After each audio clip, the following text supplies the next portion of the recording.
একদম মানমারা কারবার, পুরো মানমারা কারবার। এবার একেবারে পর্দায় প্রকাশ। আমি তো সবসময় বলতাম ওই যে জুলাই অভ্যুত্থান, 24শে অভ্যুত্থানের পরে বন্যাটা হলো নোয়াখালীর ফেনীতে, তারপরে গৃহিণীরা গিয়ে মায়া দেখায়, ওরে দরদ যায় না, নিজের হাতের বালা চুরি কিনে গিয়া সার্জিস হাসনাতের হাতে তুইলা দিয়ে আসলো।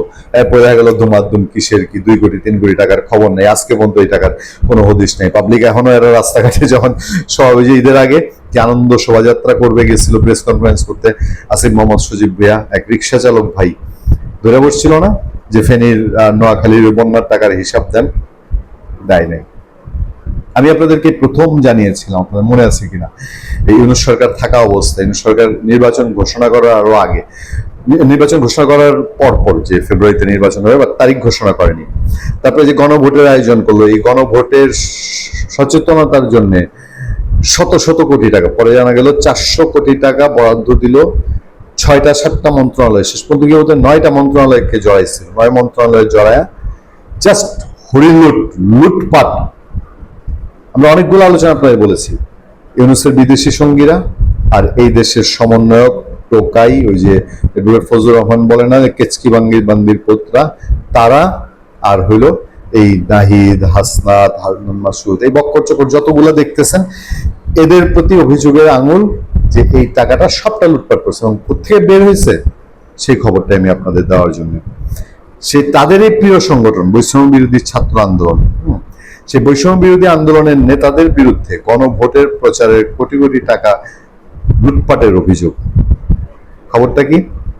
বৈষম্য বিরোধী ছাত্র আন্দোলন থেকে সদ্য জাতীয় নাগরিক পার্টিতে এনসিপিতে যোগ দেওয়া নেতাদের বিরুদ্ধে গণভোট হ্যাঁ ভোটের পক্ষে প্রচারে অর্থ লুটপাটের অভিযোগ করেছেন সংগঠনটির একাংশের নেতারা। মানে তারাই এখন লেগে গেছে, বানরের পিঠাভাগের ভাগাভাগের টান পড়ছে। বৈষম্য বিরোধী ছাত্র আন্দোলন প্ল্যাটফর্ম রেখে এখন এনসিপি, ওই একই জিনিস আর কি, তো প্ল্যাটফর্ম চেঞ্জ করছে, এখন তো ব্যবসায় টানাটানি লাগছে, প্রকাশ করছে, নিজেরাই প্রকাশ করছে। ঢাকা বিশ্ববিদ্যালয়ের মধুর ক্যান্টিনের সামনে সংবাদ সম্মেলনে অভিযোগ করেন সমগ্র মুখপাত্র সিনথিয়া জাহিন আয়েশা, প্ল্যাটফর্মের সাবেক সভাপতি রিফাত রশিদ, সাংগঠনিক সম্পাদক মঈনুল ইসলাম, মুখ্য সমন্বয়ক আসিফ আল ইসলামের বিরুদ্ধে অর্থ আত্মসাতের অভিযোগ তুলে সংগঠনটির মুখপাত্র সিনথিয়া বলেন, বৈষম্য বিরোধী ছাত্র আন্দোলনের কোন নির্দিষ্ট ব্যক্তি কিংবা রাজনৈতিক দলের নয়, সাধারণ জনগণের সংগঠন। এই সংগঠনকে ব্যবহার করে রাষ্ট্রের অর্থ নিজেদের মতো ব্যবহারের কোনো সুযোগ নেই। তারা রাজনৈতিক প্ল্যাটফর্ম ব্যবহার করে প্রায় 1 কোটি টাকা সংগ্রহ করেছে। আমাদের অন্ধকারে রেখে তারা এই অর্থ লোপাট করেছে। একটা সংগঠন, সিম্পল একটা সংগঠন, তার সাথে সরকারের এমন কি প্রীতি নাকি এই টাইপের 2-একটা সংগঠন লাগে যে এদেরকে নিয়ে মিল্লা ঝিল্লা লুটপাট করে গেলে পরে এগুলো নিয়ে প্রশ্ন কম উঠবে।